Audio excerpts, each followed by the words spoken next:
We all know there's an advantage to being the home team, to playing at home. And at LGKG, we have been your home team for over 90 years. We're more than just a law firm. We're your friends, your neighbors, an advocate when life takes an unexpected turn. We're not just lawyers that practice law. We live in this community, just like you. When you need us most, we're at our best.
At MP Coney Island, it's all about the chili and has been for nearly 100 years since we opened in 1923. We helped put Newcastle on the map as the hot dog capital of the world. Visit our store, place an order for pickup at mpconeyisland.com, delivery with DoorDash, or find the grocery store near you with our chili locator on our website. Want to own your own MP Coney Island? Now you can with our franchise system. At MP Coney Island, it's all about the chili.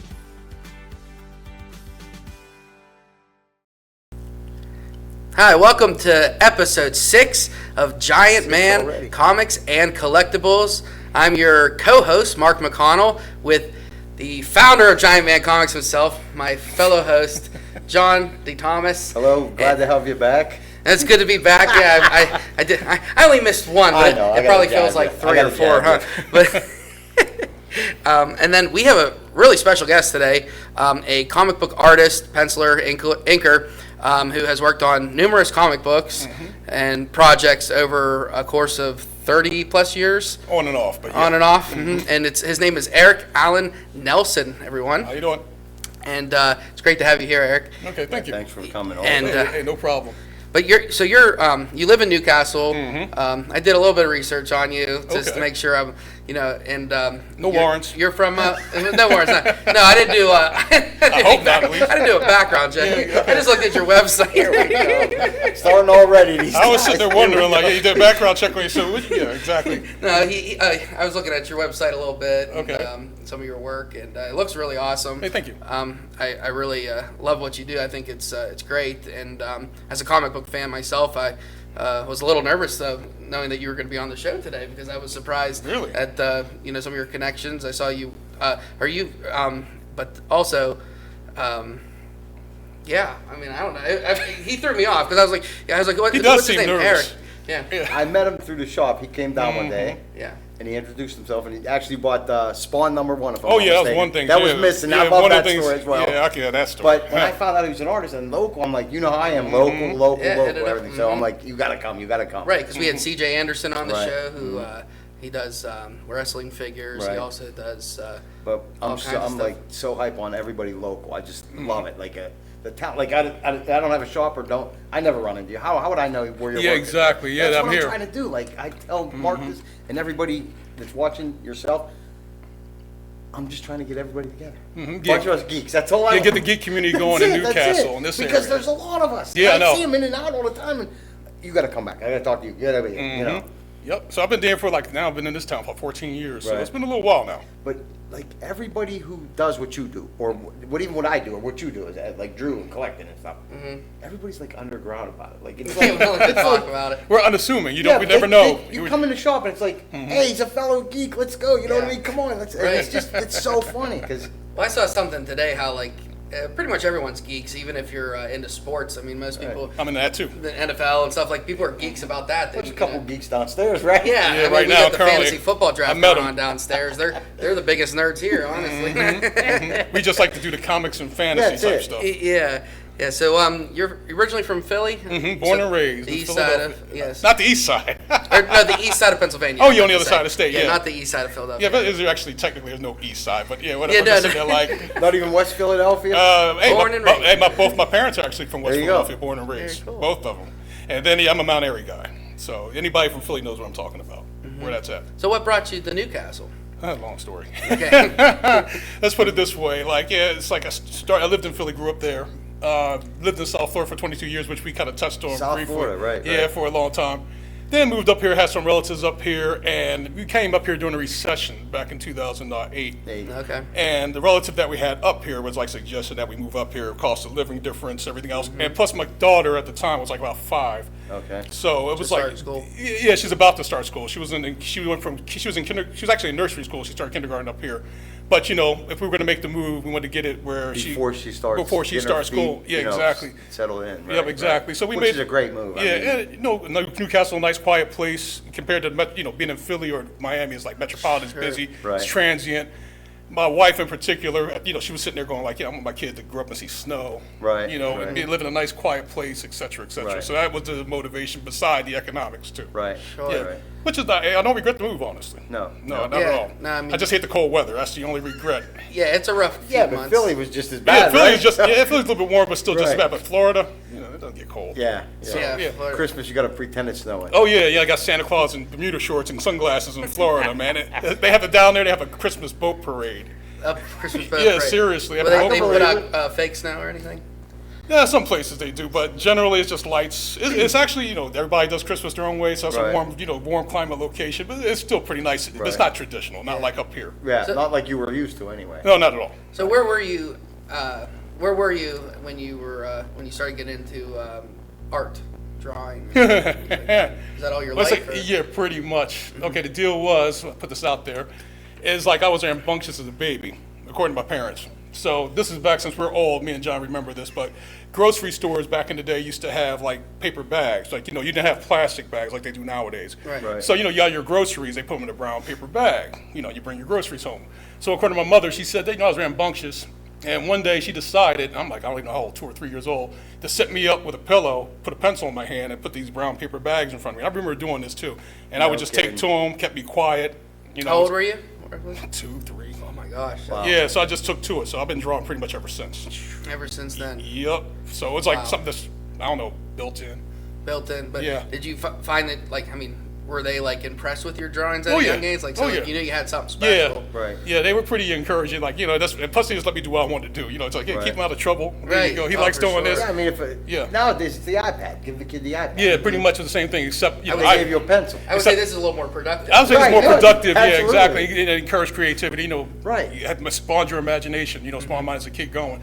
So I graduated from that, sitting on the floor doing paper bags to the kitchen table. I remember being at the kitchen table with typewriter paper at one point. I got to Okay. that point stage, and I was drawing. And then eventually my parents bought me an actual art table. Right. And the whole setup and the lights and stuff like that. I still drew on paper, then graduated to board, Right. et cetera, et cetera. So Nice. yeah, it's been a lifelong thing. What did you when you first started drawing? What did you like to draw? What was your Anything and everything. everything? Yeah, pretty much. But at sometime in the early '70s, I guess watching Super Friends, and I took to comic books early. So I was just back in the day before comic shops. You go to your 7-Eleven. I know every time I went to a 7-Eleven, it was just the spinner racks were up. And Yeah. it's just it's on. It's dark. Yeah, exactly. Go through them. You begging my parents, Mom, Dad, give me money. Et cetera, et cetera. What I would give to actually have been living those days because Yeah. I mean I went to 7-Eleven, they had Yu-Gi-Oh cards. That was my Right. experience. No.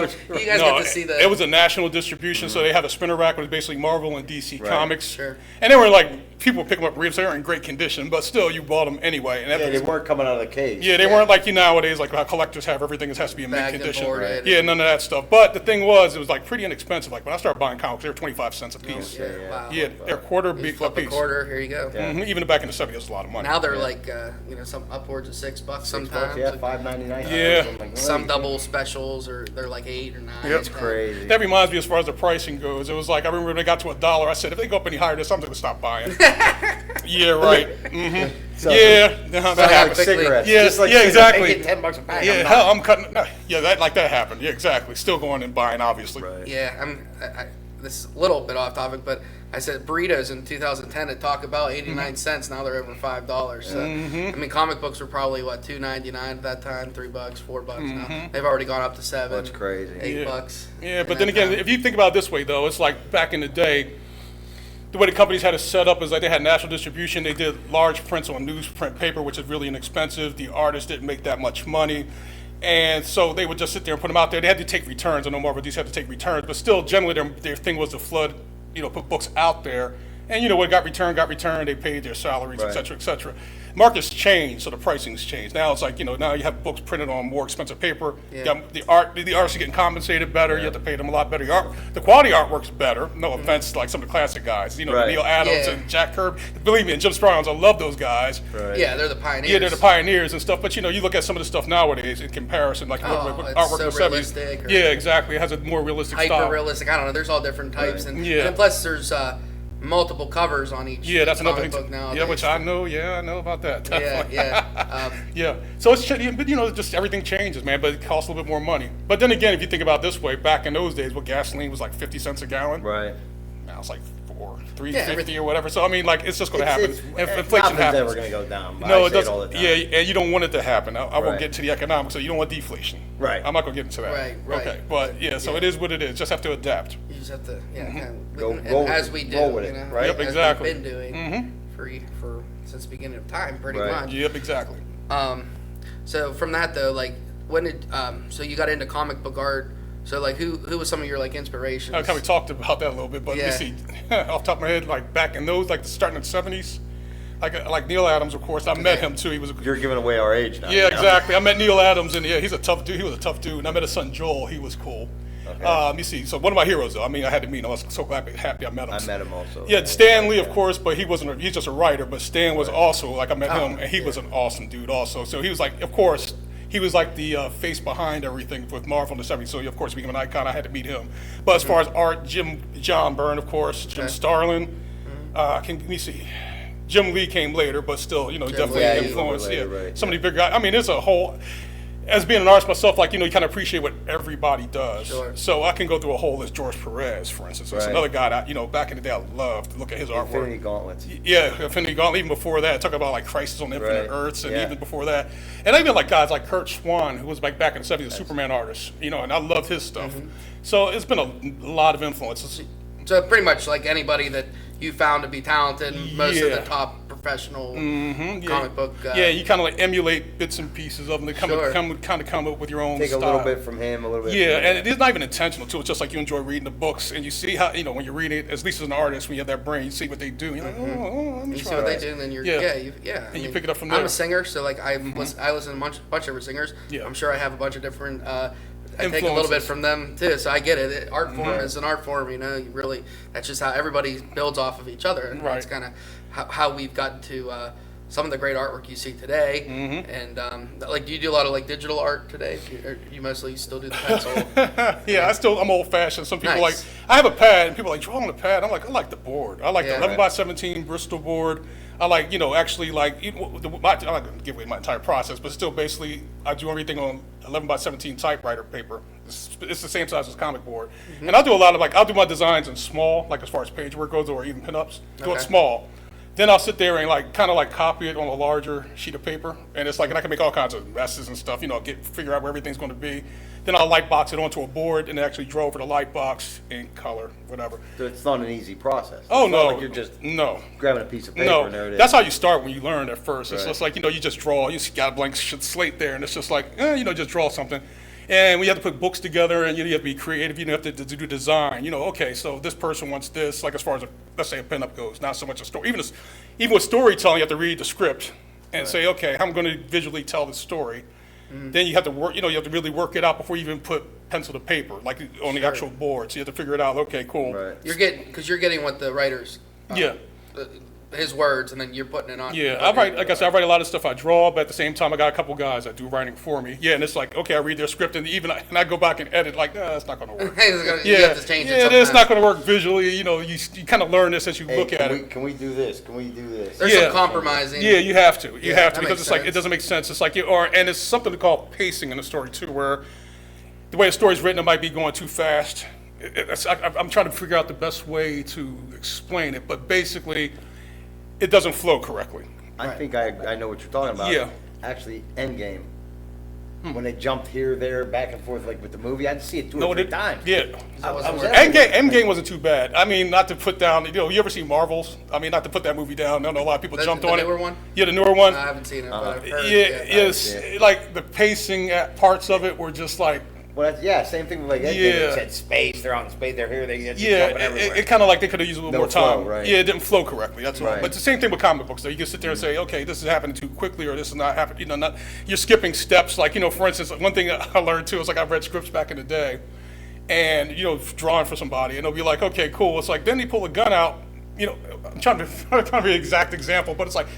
They pull something out. Where does object come from? Was it even mentioned in any of the prior or anything? Yeah, so I have to go back and change stuff. And then or throw the cell in. He puts it in the holster or something. Yeah, you have to throw. Yeah, the to readers show. know that something's yeah, there, as an example, but you have to sit there and like make sure everything is covered. So you have to make sure the pace is right. Prelude it to that. Yeah, almost. Right. Exactly. It has to make sense as it flows. And I see that a lot with new movies. Like they don't give you no backstory, nothing. They just boom, throw you right in. Yeah, everybody's supposed to know. Yeah, so we do know. You can't reboot Spider-Man another time. We know. Right, exactly. You know what I mean? Like it's just like it's just like repetitious. Like they just throw you like, oh, you're supposed to know this guy, that guy, that guy. Yeah. So especially like doing the original stuff I do, it's like you have to make sure that no stones unturned. You're not skipping anything. You gotta make sure it's paced correctly. Right. Everything else. But as far as the drawing process, then after you get the script and everything makes sense, then you actually put it to paper. And then if you have an editor that you're working with, the editor will sit there and go back and say, hey, usually catch it beforehand, but like say, hey, tweak this, tweak that. And I do a lot of that now. So I'm sitting there like looking at other people's artwork that are working for me, and I'm sitting there like, oh, you gotta make, change this, and this is not right, even with the colorists. So I do that at every stage now. It's tough to captivate people and keep them there. As far as the reader or as far as the people working for you? No, the reader. Reader, yeah, definitely. I know, I turn on a movie 10 minutes, I'm like, this is the worst. And I just, you know what I mean? Everybody's taste is different, so I'm not so much concerned about that. Just put it out there, and hopefully that people will like it. But you still want the book itself to make sense, and everything looks correct and everything flows correctly. Right? Yeah. If you're doing that, the people buyers will come and read and it, some and people might read it and say this sucks and rip it up and never buy from you again. It might happen, but you just want to make sure that the book flows correctly. Absolutely. Yeah. So when I write a story, for instance, it's like I'll sit there and do. That's another process too, but because I do writing also. But you do a basic overview, synopsis, then you break it down. How to break this down? As far as like a giant overview, breaking the chapters, like you say, which will be issues. From there, once you have the issue, okay, it starts at this point, ends at that point. How am I going to tell this in 24 pages? Then you kind of break the story down to 24 specific parts. Usually 2 or 3 scenes, 3 or 4 scenes. Right. And then you do it from there. Then it's, okay, how many panels on each page, et cetera, et cetera. So it's a little bit of a process to do that as far as writing and drawing goes. Imagine. There's almost like a science that goes into it's like a lot of experience and practice. Yeah. And I have a bit. I know people that have a lot more than I do, and I take advice from friends of mine that have done it in the business too. And at one point I didn't listen to them early, and I thought they're even though they're pros, I'm sitting there like I know what I'm doing. Well, when you're young, exactly. You think you kind of know it all, and then as you get older, it's like. Yeah, it's a friend of mine that works at I think he's at Dark Horse now, but he worked George's Janti. But he worked on Buffy, for instance, right? And I knew him from Florida, but he was one that was always on my case. Like he would look at my artwork, go, "This is good, but your storytelling, man, you gotta get the storytelling right." And I'm like, "Oh, this guy don't know nothing." Yeah, I was like, even though he's working at DC Comics at the time, I'm sitting there like, I got this, man, I got this. I was stubborn. Right. I was being young, but then so I learned the hard way. And, I think we all do. Yep, and Right. practice makes In perfect some way too. or another. Yeah, and practice makes perfect. You do as you do. You go, oh, okay, I see what they were saying. Yeah, this, that, and the other. So you have your own company now. Yep. And what's that called? Maelstrom Comics and Spank Monkey Press. Maelstrom Comics is like PG-13. Okay. Right. So it's a little bit stronger. Even though Marvel and DC Comics have got more mature, but it's a little bit more mature than your average comic book. And then Spank Monkey. That goes to the, I mean, the title, it's the Spank Monk, I mean, you guys get the picture. Yeah, I got a few titles there because there's a demand for it, more or less. Like I was Right. doing the There sure is. And like I would basically get the stuff like I'll do the traditional stuff. And like, man, and some people will write me and say, hey, can you have this character do X, Y, Z? I'm like, no. Yeah. They want it more spicy. Yeah, like, wait, no, I'm not doing it. And then I start thinking like, Why can't I? I'm like, yeah, not with this character, but maybe with another Right. character I can pull something off. Hey, there's a demand for it. Okay, I'll do it. So we have a couple of titles out. Yeah. Yeah, and it's pretty intense, the Spank Monkey stuff. The Spank, yeah, I mean, but there is a market for that. Are you familiar with Whatnot? Oh yeah, I know what Whatnot is. Whatnot, yeah. I mean, I see there's always, I'm always following the comic shows and stuff like that. And there's always like the adult one that they're like, 18 plus, and people bid good money for some of those covers and stuff like that. I mean, it's pretty wild. Even with the Maelstrom stuff, I'll do adult variants, but Okay. nothing explicit. Right. Yeah, so it's just like the human figure. So the way I look at it, it's just like it's a naked woman. All right, whatever. You know, as an artist, just like put it out there. But as far as like the explicit stories and stuff like that, Like the Spank Monkey. content. The content. Yeah, that's kind of Spank Monkey. Yeah, so those are the two I do. So right now with us, we see Maelstrom got Primal, the Jungle Warrior, and they're working on issue number 9 with that one right now. Nice. There's an artist called Christian Zane that's working on that one. He's done a lot of stuff over the years. What's his name, Christian? Christian Zahner. Oh, Yeah, he's up in sounds Canada. familiar. I was gonna ask, local guy or no? No, he's up in Canada. Okay. So he's working on Primal. Let me see, I'm trying to think of it. I'm working on something called The Vigilant, which is up to issue number 4, starting to be worked on right now. Number 3 is about to get printed. So that's The Vigilant. I'm trying to think of what else we're doing here. I gotta keep track of all these projects. I know, you're a busy man. Okay, the Busy Spank Monkey man. stuff's like Eye of the Jungle is a Spank Monkey adult book. There's something called I Say the Blood Huntress. That's a Spank Monkey adult book. Let me see. I have something coming out called Catalyst 1, which was supposed to be out this month. It'll be out next month. That's being worked on currently, too. The first issue's already done on that. And let me see. What else am I forgetting? I'm forgetting a couple. Because it's like I'm trying to keep track off the top of my head. There's one with, I was when I was up there, the Aya. Oh, I had just the adult one. Oh, and Double Red, that's another one too, which I did the first issue. I drew it myself. So that one's done. And the second issue is actually complete as far as artwork goes. Just and the coloring's being done on it right now. That's adult one also. Right.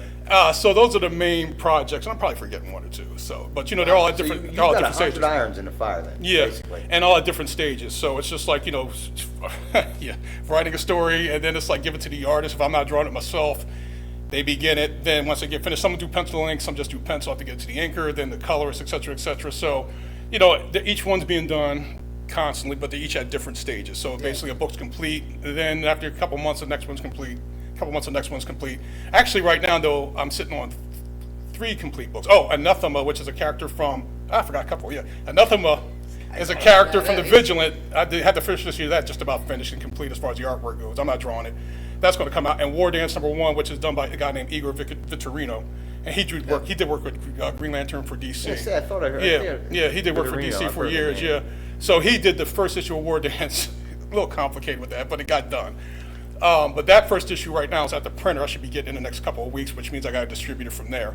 But he's working on the second issue of that also. So I knew I forgot a couple titles. So Wow, yeah, that's so, excellent. so I have a lot of stuff in rotation. A lot of stuff going on. Yeah. So how many people are working with you, like, roughly, would you say? As far as like Just talent, like how overall many talent? people do you have, like, ink it? Like, because, you're doing a lot of books. Like, Yeah, it's like at least about, maybe 15, 16 people. 15, wow. Sure. Yeah, beside myself too. Wow. And the thing that makes it hard for me is that if I'm not, writing can be a little complicated, but I do the writing, but I'm not doing that all the time constantly.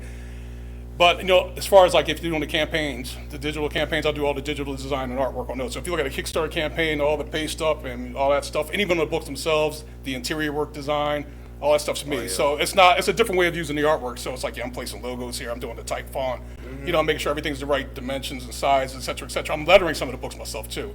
So I'll do that too. So I'm like, okay, I got the script here, and I'll make changes as I go. Like, so I'm reading the script, that doesn't make, that wording's not right. And I'll sit there and make edits to the script, make sure it's lettered, make sure the boxes are in the right places, et cetera, et cetera. So even though I'm an artist, I prefer to sit at a table and just like, here's a script and draw, yay. Yeah. I spend a lot of my time nowadays though, it's just like, and this is what happens when you have to run a business. It's just like I got to sit there and make sure that I'm paying people. Yeah, don't stop. I'm buying the supplies for myself. I'm buying, I'm dealing with my accountant. It's just like I'm doing the shipping, and digital design work is most of the time paid stuff. What's a case of comic books come in? Because I've seen the case that you have posted. I'm sorry, what do you mean by a that? Case? Like how many's in one of your cases? They got to be heavy as hell. Like oh wait, but are we talking about 200 pounds? No, they weigh a bit. Shipped to you. Oh no, they yeah, gotta no. Be astronomical. Yeah, what they do is ship on pallets, and they're minor pallets, and they have them boxed and wrapped. Right. So what you do is like you have to see about the exact amount. Yeah, it's coming cut through it the out. Mailman, though, oh right? no, it's UPS. Yeah, from the printer. Yeah, you cut you cut it. They're usually stacked up. Right. And each box you bring in individually. Yeah, then open each box. They're wrapped. You got to cut through the wrapping, get the books, check the books. That's another thing too that happens. Like in shipping, either coming to me or going out. Sometimes books get dinged. And I'm making a point now to make sure that, books, I really check them. Because initially it's like, I got the books, I'd sleeve them, put them out in the package and send them and get them out. So I wasn't really like, I'm not sitting there grading every book. Then you're getting this, hey, that corner was all dinged out. That's it, exactly. Especially nowadays, it's like nobody just reads the damn comic. Yep, and so it's like, can I get another copy of this because mine is banged up? And I'm like, oh man. And sometimes, no matter how well it's called a reader's copy, right? Yeah, You read it. right. But even still, it's like, no matter how well you pack some of these books up sometimes too, the mailman is like the beginning of Ace Ventura Pet Detective. Right, You've seen that scene when Jim Carrey's on South Beach and he's like takes the package and he's like, he's trying to rescue that animal. Yeah. But anyway, the dog, but he's kicking the package and slamming it and all. That's what I think they do to some of these books. Oh, for sure. Yeah. I think when it goes through the mail, I know some people that work and I don't think they really care. No, and it's like you pay a lot of money to have the stuff shipped to the individually too. It costs a pretty penny to send it, and it costs for the supplies some money. It's just they don't care on their end. They're just like, in the mail I don't give a damn. I'm having a bad day. And then it's like, then the person that gets the book, no matter how well you wrap it, hey, I got this, I got that. It's not too many, but that's I usually make it a point to replace it, Right. But sometimes, like, I try not to over order. I don't want to have an excessive amount of extra books, not just for cost, but, I want to keep the books somewhat valuable. You don't want to have a million extra copies of it. So sometimes I have to sit there and reorder. Because I'm like, man, I ordered like with a few extras. I keep one for myself of everything, and like sometimes I give mine up. I'm like, damn, theirs got dinged up and damaged. I got one for me. I grab it out of my personal collection, wrap it even better, and send it off to them. So I'm gonna make sure the customers are happy and they get a good quality book. That's great. I mean, I've had them shipping nightmares happen to me. 1983 carded Star Wars figure. Oh wow. $2-3 grand. Wow. Ship it out. And they just The figure blew through the bubble. There's a 1/4-inch play in the figure. Yeah.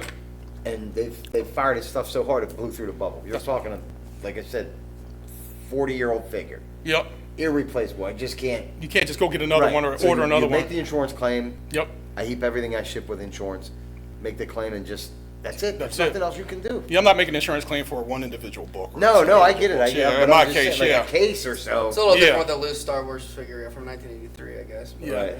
Yep. So those shipping nightmares. Yeah, shipping nightmares. So that's part of the business, though. It's just like so I do make sure I overprint a little bit more now. I've learned over time because I'm like at first I'm like I don't have that. My God, I don't. I don't. Crap, what the hell? We're gonna call it a second printing, right? Yep, it's technically the second printing, but still the same files. Like I do second prints, which I don't do too often now, but I'll sit there and make changes to the book to make say that it is actually a second printing. Right. It's a different version of the original book. But I make sure now keep a few extras. Tucked away, right. Just in case because it's going to happen. Oh sure, especially the amount of numbers. It's bound to happen. Yep, exactly. So that's the business. It's like so I'm keeping pretty busy with it. It's like but I wouldn't do any other job except maybe his.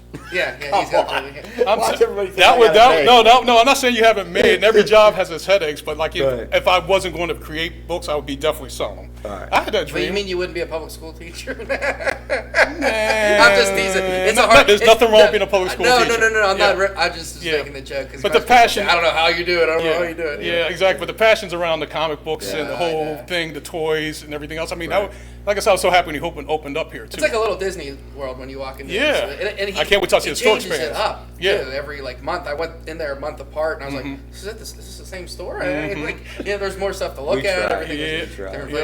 So that's why I said I'll be doing what he's doing because when I first got here, there was no comic store, and I was sitting there like I had to go all the way down to what's the name? Elwood City. Yeah, you have to get books. And I'm like, this is ridiculous. They should have a store here, man. So he did. I'm like, oh yes. Johnny, yes, okay, got something. So I can get some stuff. We tried. Yeah. But that would be my second thing. Like, I've talked about over the years with various people sitting there going like, okay, let's open up a comic store together. That type of deal. That would be my thing if I didn't draw. if you weren't actually literally making the comics. book Making instead. it, yeah, if you don't- wasn't The making first them. passion is making though, but the Right, second one, I right. would like to do both. I don't got that kind of time. Right. Though. It's like I said, I work 7 days a week, which is not the same as you or anybody else going into a gig 7 days a week, but Right. every day answering messages. It's work. Yeah, it's work. for It's a sure. job. It is. It's like I still wouldn't trade for anything, but it is work. No. Yeah, no, Yeah. especially when you own the company, run the company. Yeah, it's a lot to deal It's, with. yeah. It's all your responsibility. Something goes wrong, get Yeah. Eric on the phone. Yeah. So how long Right have you now. had your own comic company?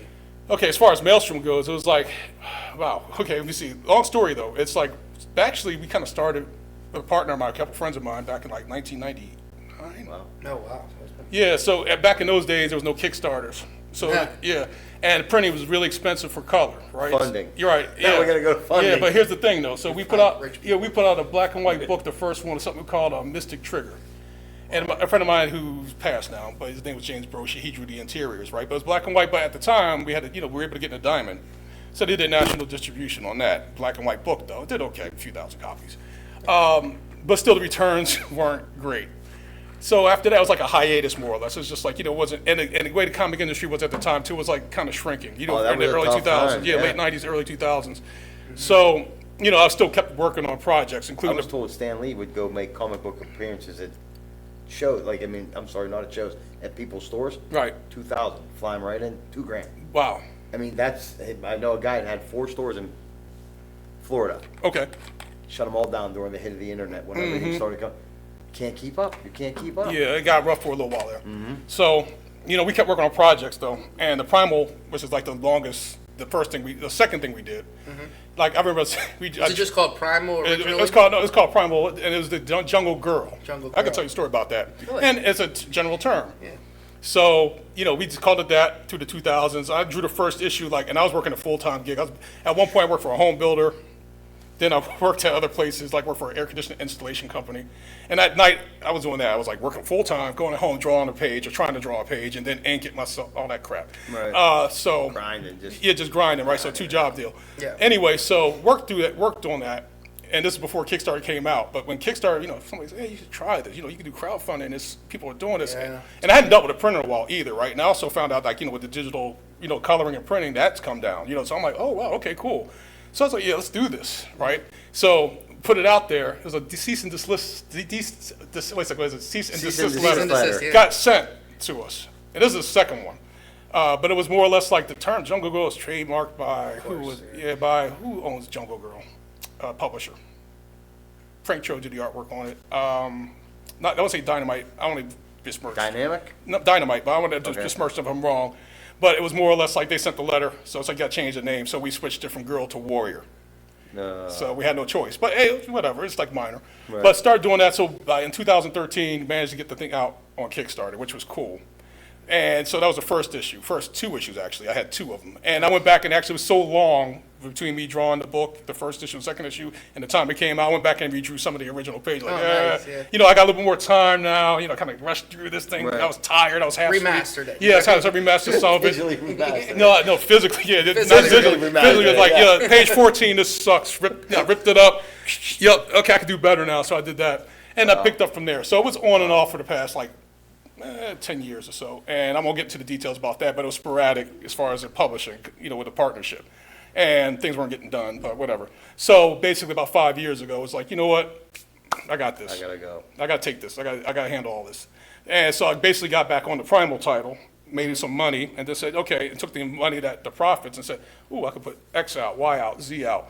So I started, increasing as far as title amounts. So I've been doing this slowly.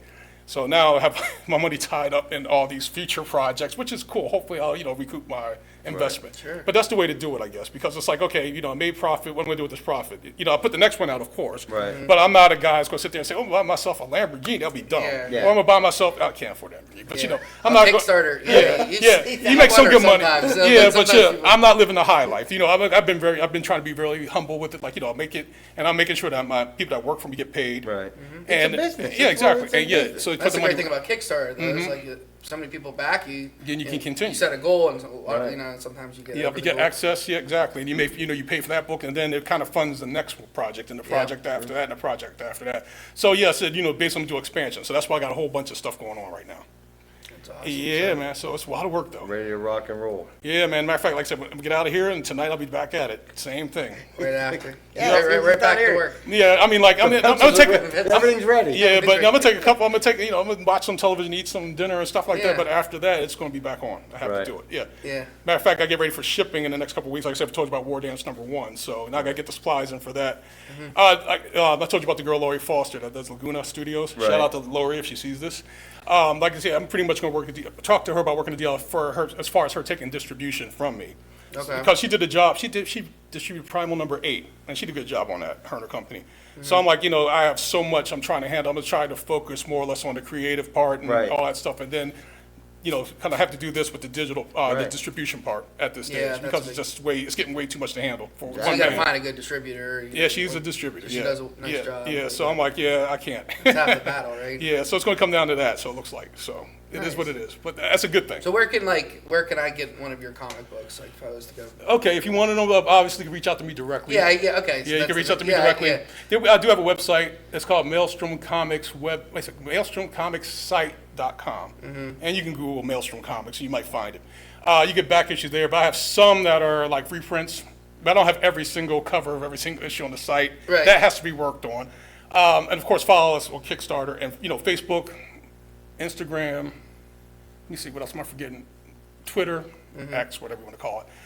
So if you follow those, you should be able to either get in touch with me, or if you go to the website itself, you can get some back issues. Okay. Yeah. So I have the ones on the site. I do Nice. have copies of. You do have copies of it. Yeah, the ones Okay, on the cool. site I do. But some of the newer ones, like if you don't donate, it's gonna be kind of harder to get those copies of first You gotta place. get them going, right? Yeah, so it's best to get in when they're out there. So so before you started your own business, Mm-hmm. what were some of the other companies that you drew for and stuff? Was there? Let me see. First I got started. I was hanging out with the same crew in Florida. Drew a book called Sever, The Devil's Advocate, and it was like a black and white adult book. So I did that, and it kind of went through a journey. I drew 5 issues of that thing. Only How many? 3. Oh, I drew 5. 3 got published. Okay. And one we published ourselves through Hardcore Studios, it was called back in the day.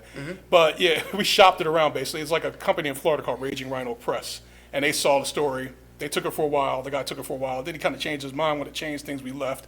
So then we were dealing with Everett Hartsoe at London Night Studios in North Carolina at the time when he was there. That's what we're gonna do with Ron. When Ron wants to change stuff, we're gonna say peace out. Yeah, make too many changes. Yeah, Cameras and mics. right. So London Night was going to London Night was going to carry it, and that kind of fell through. Then it was what's the company up in Canada? I forgot now, but still, we ended up going through Boneyard Press out in California. Oh, yeah. Yeah, so Boneyard with Sean. So yeah, it finally came out through them. So he put the first 2 issues out there. So I did that. Drew 5 issues. Like I said, 3 got published. That was it. It was black and white. Did okay. That's good though. One opportunity I blew. I was in New York at the time in '93, and got a job off from Valiant Comics. Okay. Valiant. And I didn't take the job off. I didn't take it. So wow, okay. yeah, because I was kind of into my crew and our stuff that we were doing. Yeah. Right. Yeah, they pretty much told me stay in New York, come down Monday morning, blah blah blah. got you. Yeah, We we got got you you. And I covered. said, I wanted to have loyalty with the people I was with. So I said no. But that's a true artist though. yeah. True, yeah. You're. I should have sold out and drew Solar, Man Yeah. the Adam or something. Yeah. I should have sold Yeah, out. should've. I should have just done it. I look back at it. I was like, said yeah, I'm should've so. sold out. Because you think these opportunities are young, gonna come all the time. I'm Right. good. I got it. No, I should have taken the opportunity. But anyway. Yeah. Well, I think everything can happen for a reason too. Maybe you would have. Yeah. Something would have happened. Plus, Yeah, who during that knows? time, McFarlane and the crew were breaking away from their Yeah. guys that were Image hovering was over them. starting, Yeah. yeah. Right? Yeah, I They're mean- just like, we can do that. Yeah. That's no I problem. feel like as a comic book artist though, you guys really you want to have as much freedom and creativity as you Yeah, can. and plus I was young and intimidated, I must admit too. Right. I was sitting there what if I get the gig and I suck? All kinds of things go through your Sure, head. yeah. So that was so I was like, I didn't take the Because- gig. You went, Oh no, sorry. Valiant does they do a lot of random stuff. Don't they do they just did a Fright Night? they probably do or it like something. now, but back in the day, I think let me see, the titles they had were Archer and Armstrong, Solar Man of the Atom. I'm trying to think of some of the other titles they had, but they had Shadow Band? It's called. I don't know that one. I know I've seen the thing, but I can't even remember. Yeah, but you can look up Valiant back in the early '90s. They were publishing a lot of stuff, so they had their own their own Early universe. 90s, a lot of Exo people Man, were- Bart Sears worked from Exo Man I of feel the like Atom. they take on more. Would it be the word IPs nowadays? Maybe they changed up like Dynamite bit. did, but yeah, so Bart Sears worked for him too. He did Exo Man of the Atom, Man of War, excuse me, Exo Man of War. He did work for him, so it was that company. So then after that, I kind of did on and off stuff for smaller press guys. But you know, it was never anything that was like full time. You know, it's like I was always the guy that was like going to work in the day, then at night get a page or two in for whatever, and then did freelance stuff like, you know. But you did it like as more or less like a hobby. You weren't even looking to make I didn't a living doing it. Yeah, I didn't want it to be a hobby, but that's how I kind of did it. It's just like, because like, it's one thing as an artist, you want to improve on your artwork, but you need time to do it. Yeah. And the way it was like working full time and getting it yeah, cut. exactly. It's like we don't have time to do it, and then you're exhausted when you do it, so your artwork suffers. You know, you don't have time to say, I'm fresh, I'm rested, I got 8 hours to sit here and draw a page. It was more or less like, okay, I'm going to skip to the table. Let me try this, so I didn't really get to work on it as much. That changed nowadays. That comes from the heart. I mean, really, that's... No, you're passionate to do it. That's what I'm saying, yeah. It's not like... Yeah. I can do this anytime. I just no, you want to do it. Yeah, I had a few girlfriends that were mad at me for that too. It's just like, you know, I'm gonna go draw. You don't spend any time with me. You got off working your drawing. I'm gonna watch the movie. Yeah, I want to spend some time together. I'm trying to do everything here. Come on, I don't got that kind of time. So that did happen. Yeah, that happened on a few occasions. So you draw too much. Yeah. I'm like, I'm trying to get somewhere. Nah, I just spend time. You want to be too successful. I don't like this. Yeah. I don't even think it's that. It's just like, you know, you're trying to do too much. Right.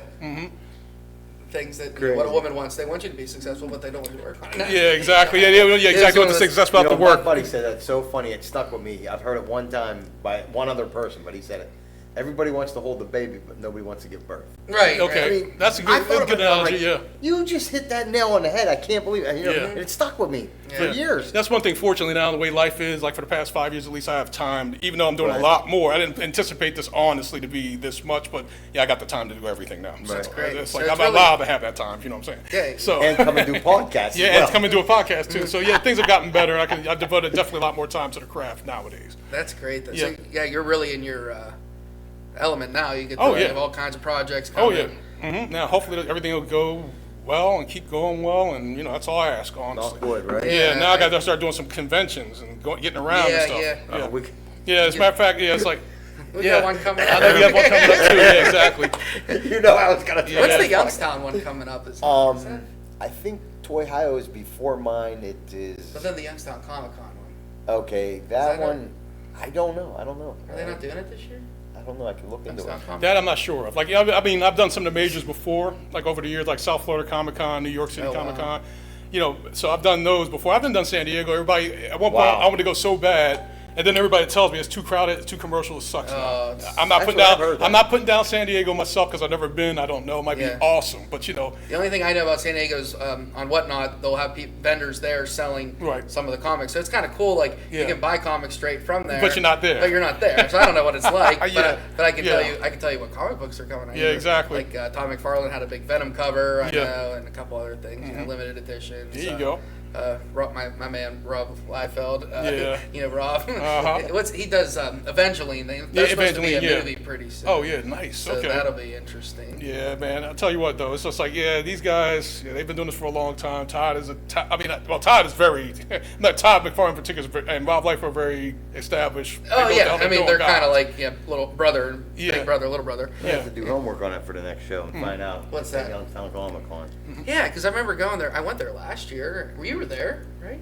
Didn't you? Yeah. It was at Canfield, if I'm not mistaken. It was in the Canfield Fairgrounds. The event center in the back. But I saw a couple independent people. At these, I mean, there, so I could. It's definitely a good place to even be. Even at the majors, you're allowed to set up and go to these places. So I mean, I just have to get in the habit.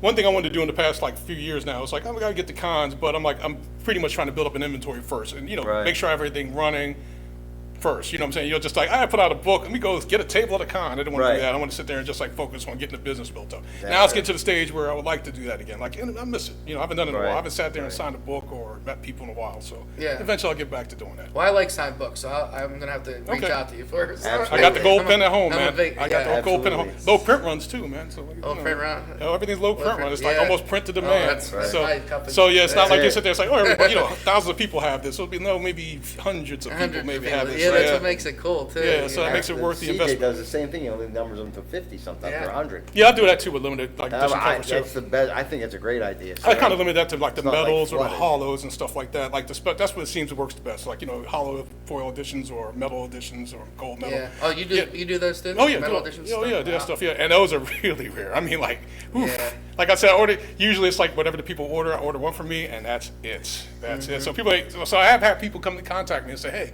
you still, I saw in your campaign you had a goal, this, that, and the other by so and so, and I'm like, yeah, they're gone. Yeah, I don't have any, one or two. Yeah, or 3 I mean, copies. yeah, it's like I don't really have any to sell. Sorry, you got to catch us next time. Right. Yeah. So, and also too, I try to get really hot cover artists and interior artists too. One thing I want to do with the company too is I don't want to put out a book just to put out a book. I want to get guys that know what the heck they're Did I doing. see somewhere you worked with Lucio Perillo? Oh yeah, Lucio's doing covers for me. Yeah, him and Carla's wife. Lucio Carla Perillo. Yeah, matter of fact, yeah. Fantastic. Yeah, he's a fantastic. That's what I'm saying. I reached out to them years ago. I reached out. The funniest thing is, like, I was a fan of his for a long time. So I reached out to him. He got back to me. Whatever, I'm like, cool. And he's like, I'll do it. I was like, yeah, that's awesome. Yeah. So when I was with Carla, his wife, they weren't married at the time. I saw her stuff independently of his, and I didn't know they even knew each other. But I was like, love your stuff. Work for you? Yeah, sure. So then I was like, found out they were like dating each other. I'm sitting there like, oh, that's even better. Cool. That's cool. But yeah, they both do covers for me regularly. Wow. Yeah, so it's like, gosh. yeah, man. Matter of fact, I try to get him on every project. This stuff's awesome. I mean, like, Yeah. and Christian Zahner too is another guy, who I mentioned before. He's running Interior Primals. His cover stuff, I've been a fan of his since the mid 2000s. I saw his stuff. He was working for, I think, not Erotica. He's working for, I'm trying to remember the name of the company. But he put out some books to them. I saw his artwork. I was like, oh man, God, and his stuff is amazing. His covers too. So basically, it's like I'm not trying to just put out a book, say, hey, somebody draw a cover. Hey, no, I want stuff I would buy as far as the covers and the interiors. I want like who did it? Oh, Joe Bag of Donuts. Yeah, not to put anybody else down, Right. but yeah, it's just like any cover artist I usually use is somebody I would want to buy the book Right. Yeah, from. stuff that you've seen. Yeah, I would say it like I would pick this up off a shelf. I would pick this I mean, off I would consider Perillo an A-list. Oh, he's an A-lister, definitely. artist. Yeah, he's artist. he's amazing. Yeah. So I'm trying to pull who I can. I mean, I've had Pablo Villalobos. He's on the cover for me. Oh, Lobos. Yeah, he's on the cover for me. No kidding. Yeah, he did the I think I was it a Vigilant cover? You do? Was it a Vigilant? I think he did a Vigilant cover for me. Really? Yeah, matter of fact, yes, matter of fact, it's one to be in backer kitted right now, being surveyed right now. Yeah, he did a cover for me. Let me see, Ariel Diaz did a cover for me. Okay. Yeah, I'm trying to think of some of the other people, but yeah, basically it's like Isn't there a set of twins that do work? I don't know. I'm not sure the twins Yeah, are. I can't. I thought, okay. I Not was sure. thinking- But yeah, I try to get pretty amazing cover artists. And like I said, not just the covers, I try to get the interior artists that know what the heck they're doing too. So I want the books to be solid. I want the books to be good. Not just something that's just put out there. I want people to read it and enjoy it. Right. And look at it visually and go like, and the printer that I use too does high quality cover and print. Paper stock. So it's a. Oh, there's a lot of factors you're gonna put in there. Yeah, So, yeah. like, yeah, but I you're mean the not books. gonna- Yeah, but the books come out Good quality. Good quality. Yeah, It's not like sometimes what you get. Yeah, you're not gonna open a book and it full. No, well, not even just that, but yeah, like I do the heavy stock paper. I don't do the Right. regular stock paper. Right. Did the cover art I told you about. like Marvel. Yeah. Yeah. Hey, they're printing. if they're printing up, Guys are turning off. but if they're printing 50,000 up though. Yeah, I mean that's why. Yeah, on each title. But it's like yeah. toilet paper. I got you. But like you're right. It takes me back to my childhood with the newsprint, man. That's how it was back in the day. I feel like DC still uses sometimes a newsprint feel a little bit. Yeah, one thing I liked, like I remember back in the day too, it's like I remember when they started coming out using Baxter paper. Like, and it's okay. So basic, like in the '70s, everything was on newsprint. Right. Early '80s, when it's like Epic Comics started coming out, which was a brand of Marvel and stuff like that, they started charging a little bit more money. Like Dreadstar was in one series I collected from the beginning, and it was like, the Baxter paper was heavier stock, smelled different. Everything. I was like, This it's worth the money. I'll spend $2 on this or $2.50. Right. It is a thing. I mean, Yeah. if there are, there's a guy that reviews comic books on YouTube, and comic book philosopher, I think he goes by. Okay. He's pretty great. Like he reviews quite a mix of DC, Marvel, and Independence. Okay. And he'll give his book of the week, and he also does a smell of the week, yeah. where he'll be like, "This one has the best smell." I'll tell you what though, man.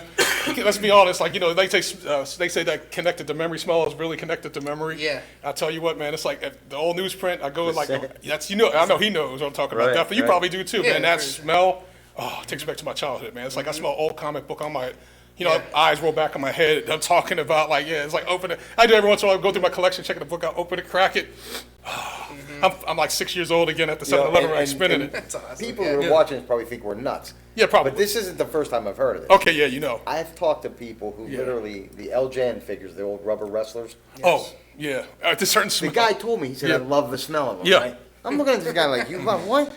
Yeah. He said, when I crack, he buys $200-$300 figures just to open up. He opens Wow. them. Opens them He up. wants to feel. Crack. I'm glad So he'll open them. Yeah. I'm not that crazy, but still. I mean, I've heard it. It's not saying he's the fresh crazy. smell. Yeah, but I do like the smell. Like, it's a connection. You don't go to that extent. Yeah, I don't go to that extent. Yeah, just like, but I do But like. I've heard it. I mean, it's crazy. Yeah, if I'm sitting there like, replacing bags of my personal collection or else, that smell comes out. I'm like, oh, it's so great. You ought to see some stuff I get through the store. That smell comes They out. actually do scratching. I believe it. Cat pee. Oh no, those are smells I Sometimes don't get know. some bad ones. Yeah, those are smells I They'll don't bring a want to box smell. and I'm like, Thank you. Yeah. This is Thankfully, the Marlboro Red box of Marbles. yeah, all the pages are yellow. Oh Yeah, man. that The smells box like- is yellow. It was smells white. like a cowboy. Jeez.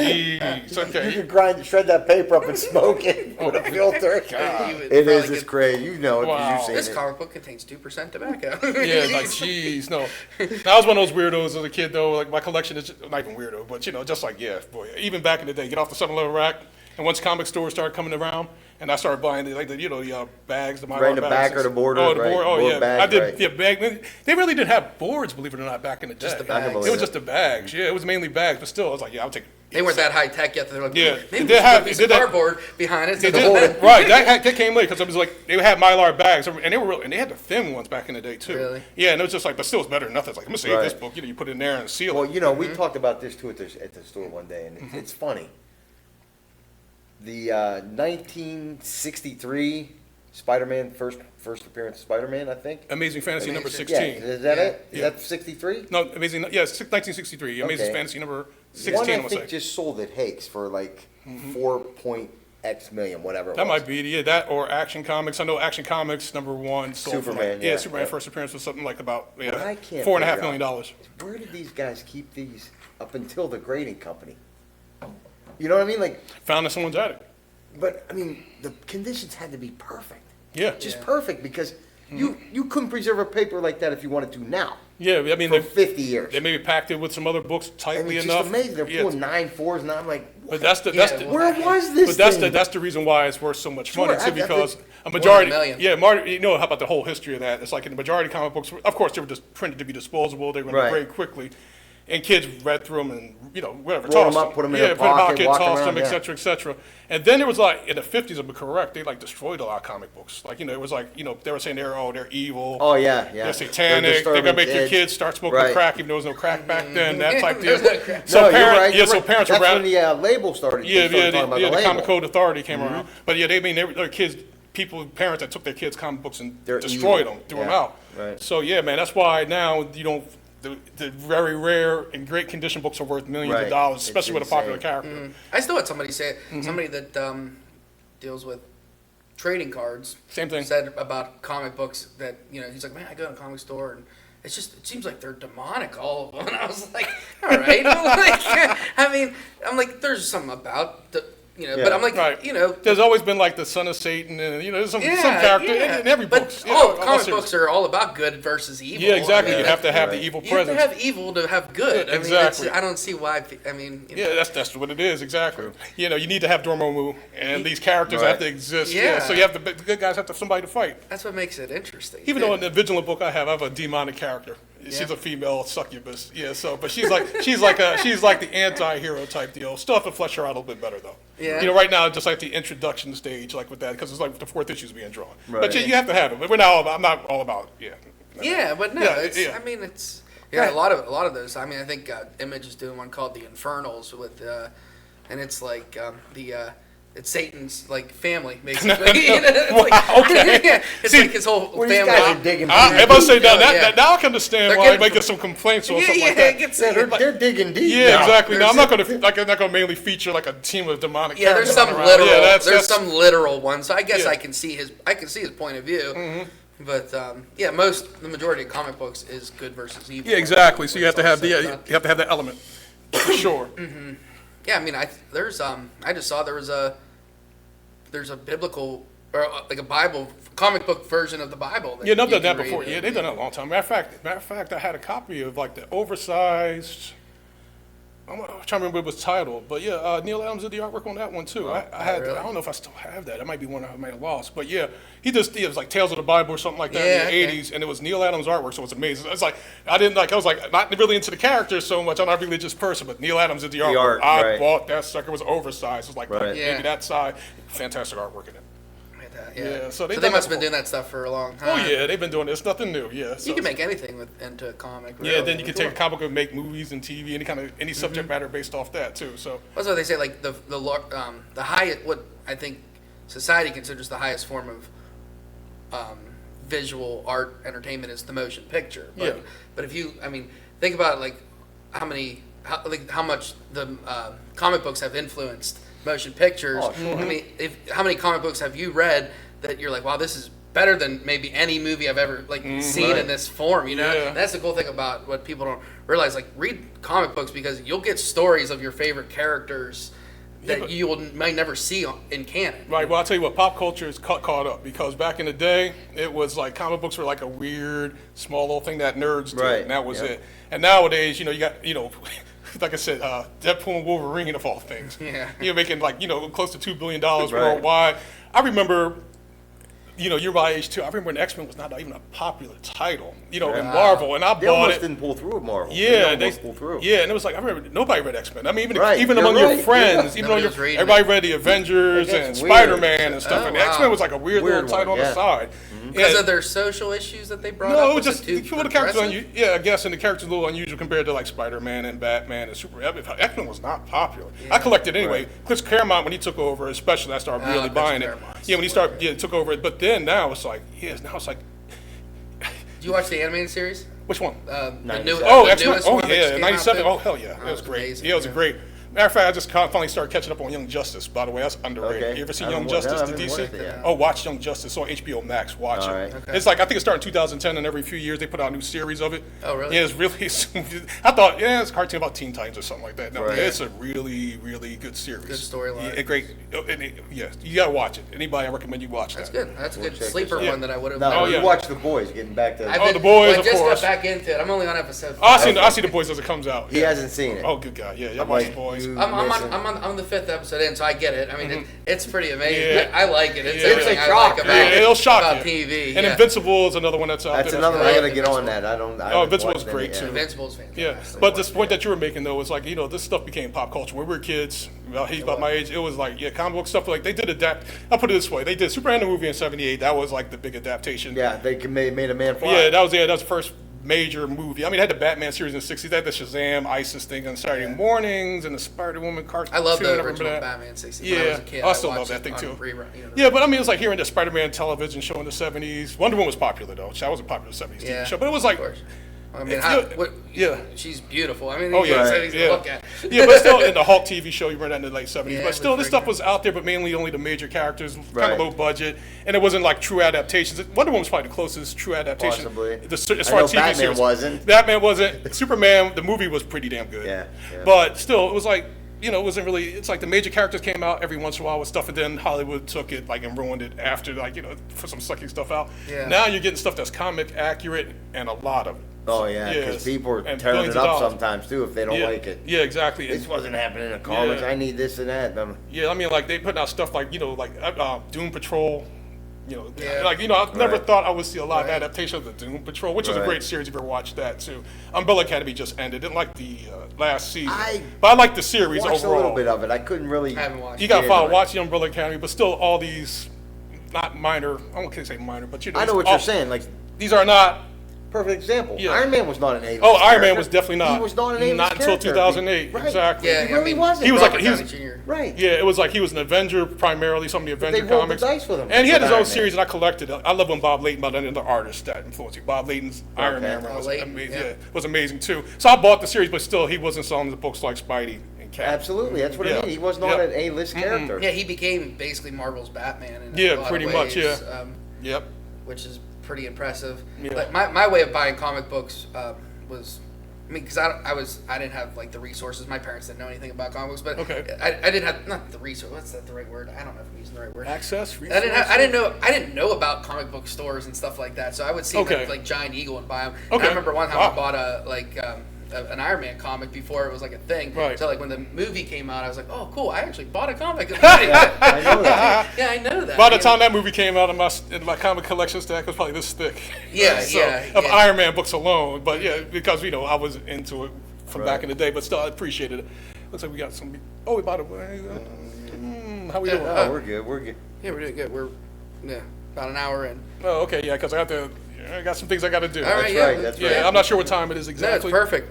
We ran for about an hour. So. Okay, we're doing good. We're okay. Got maybe 10 minutes before I have to really cut out of here. All right. Yeah, no offense. But yeah, I just didn't know much because like I guess there was stores already. I mean, this is the 90s. Yeah, the stores. So. Yeah, the stores. They were definitely yeah, stores yeah. by then. Yeah, stores. The comic stores started popping up pretty much in the late '70s in major that long cities ago? only. Yeah, and the major cities only. Like in Philly, we had Fat Jack's, which just closed. Okay. I think I posted Really? about that. Yeah, Fat Jack's Comic Crypt was like the place to be. It was the biggest comic store in the city. And after they had 2 locations, I think they still might have a second location in New Jersey.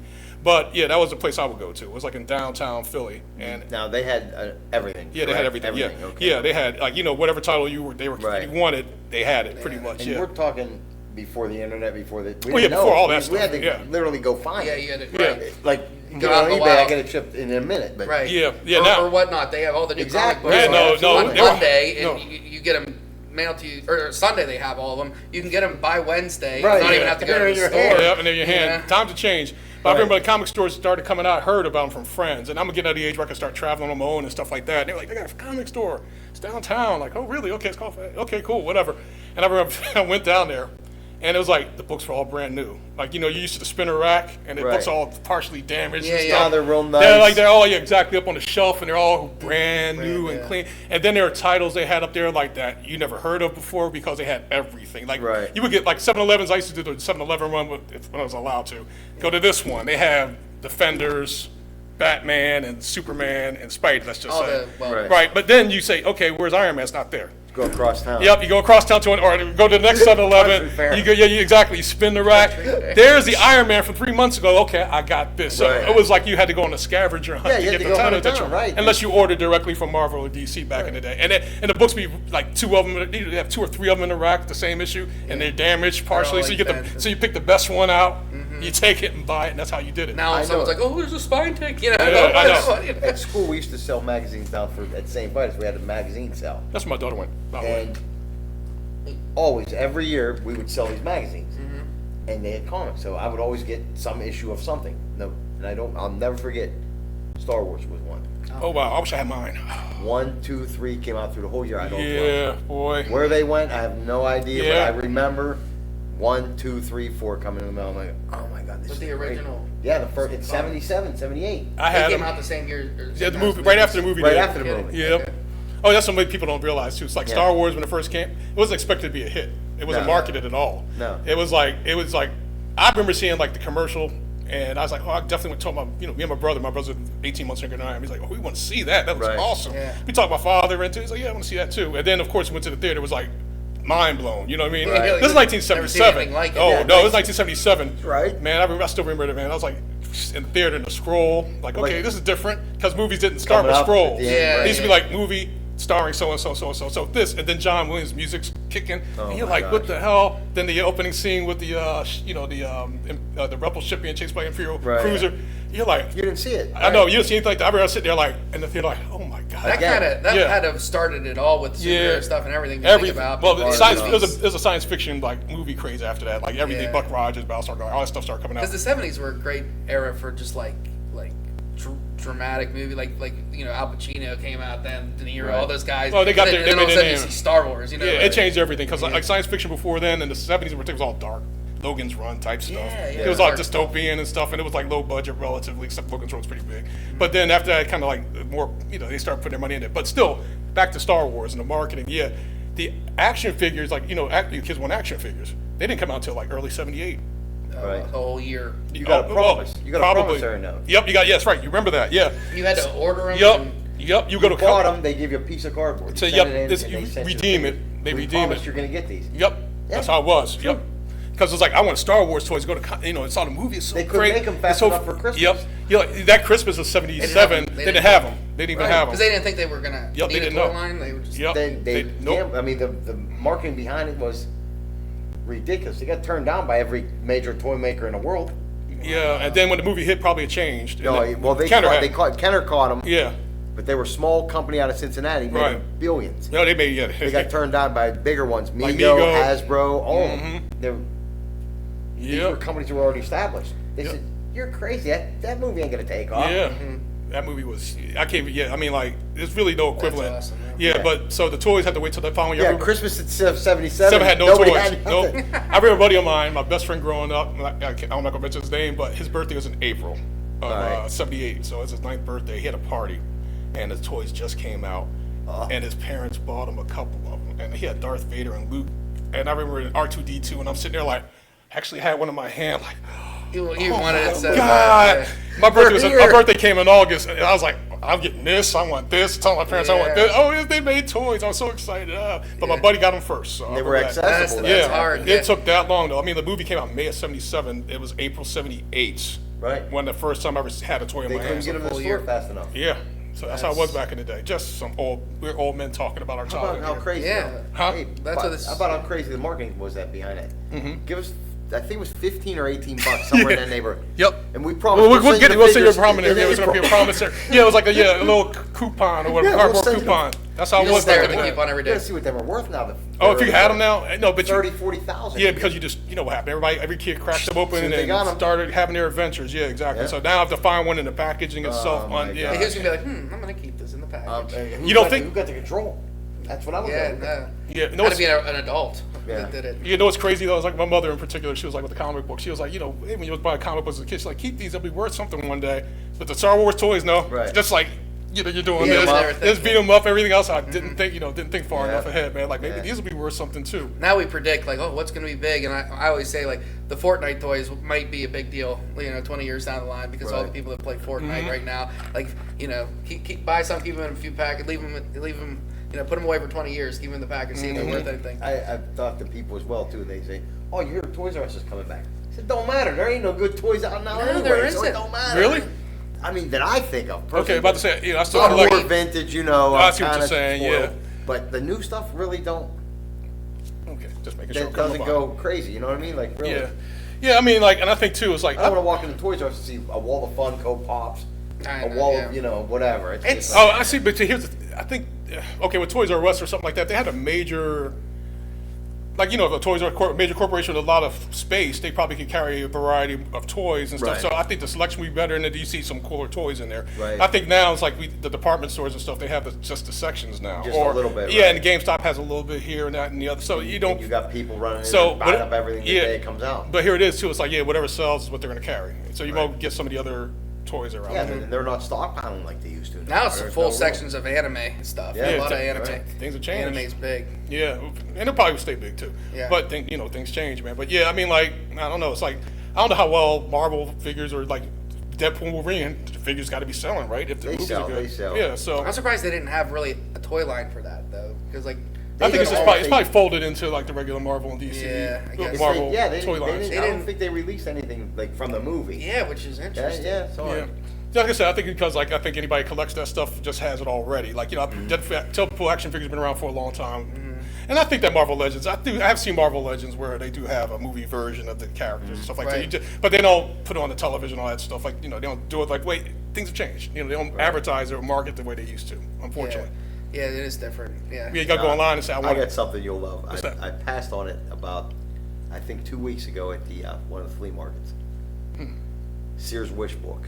Oh good God, the the old catalogs. Oh my goodness. I was yeah. looking through it like, I know it's just like I'm 12 years old again. Yeah. Oh my. You wanted to order everything. Yeah, Yeah, that's how it Certain was. one. It was like KB Hobby would send one out, Sears would send one out. Pennies, JC Yeah, Penney's. JC Penney would send one up, and you like. I you got get- a few. I mean, I'm still You old get enough to know. yeah, Right, you right. get that. Yeah, you get that thing that's almost like a phone book. They're beautiful. You go right to the toy section. my God. Greatest thing I ever looked at. Yep, you're like, yeah, pots and pans, whatever, clothing, I don't care. Toy section, bam, there it is right there. Then Right. you get the ink pen out, you're circling, yep, exactly, the price. Yeah. And then you kind of like leaving the thing open on the table.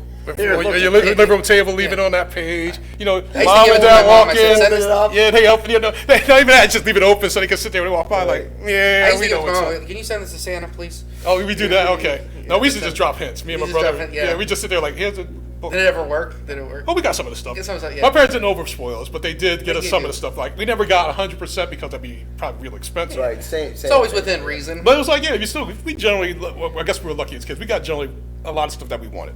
But then my parents would pick out stuff that they wanted us to have.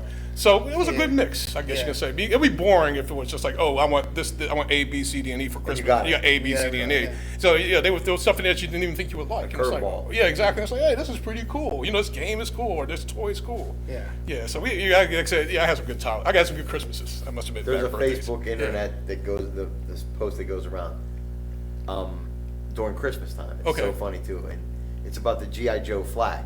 Okay. The big battleship that's like 6 foot long. I remember that thing. Yeah. It's like The 6 what? foot. It's called the G.I. Joe flag. It was an aircraft carrier. Aircraft carrier. Yeah. Oh, wow. It's like the biggest toy set ever made. Yep, It's it like was. 6 foot long. Mm-hmm. So, and I did it too. I'm guilty. Another year another Christmas without the flag. Oh, God. Well, this year I finally got to put. I got it. Because I got one in the store. You got it on your own, yeah. I didn't get a box with it, but I did get the whole thing completed. Yeah, so because it's funny. I'm a little bit older than you are. By the time like G.I. Joe really started hitting and stuff, Right. I was kind of not buying toys as much. I got it. My parents, I was getting a little. I felt a little. I was like, when G.I. Joe came out, I was like, John's bought toys all his life I'm still consistently. buying. So when he was 14, I was like, oh, G.I. Joe, he's still. No, here's the thing. Yeah, now I'm exactly in my mid-50s now. Now I'm buying toys. Yeah, right. That's but it. I took a break for a while because I was like, I'm 13. G.I. Joe came out, I was 13. The toys came out, I was like 13, 14. I was like, I'm getting older now.